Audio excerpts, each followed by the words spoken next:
Back to work and school with a couple of car spotting showers. It's pretty much the only rain of consequence again today as this onshore flow that we've seen most of this week continues. Chief Meteorologist Mike Burrish updating the 5-day forecast for Florida Georgia kickoff. Looking like it's warmer for the weekend as the winds will die down. That's going to crank the temperatures up a bit. Mike is also hinting at our next cold front that may come right around Halloween next week, Tuesday, if that means a wet trick or treat and how much cooler it is behind it.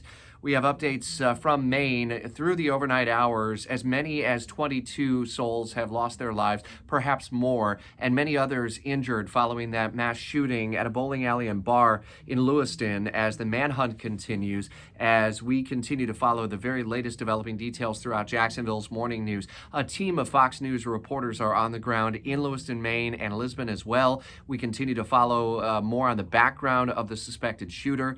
Comprehensive coverage coming your way throughout Jacksonville's morning news and at WOKV.com. It's back to work for the House now. Finally, after more than 3 weeks, Speaker Mike Johnson is now in place, and a pretty urgent effort to get funding for Israel and Ukraine and more, while the timeline is ever so fast approaching to get a spending deal done, either short-term or longer-term perhaps, and avoid a partial government shutdown in early November. That story is updated. A closer look at the restrictions that Governor Ron DeSantis is wanting to put in place on college campuses in light of the Israel-Hamas war. We're diving into that story throughout Jacksonville's morning news. And ahead of Florida-Georgia kickoff on Saturday at the Bank, we have a closer look at the future stadium negotiations at Everbank, how that might impact the future contract negotiations with Florida-Georgia. Remember, the game is in place through 2025. We're also diving deeper into some of the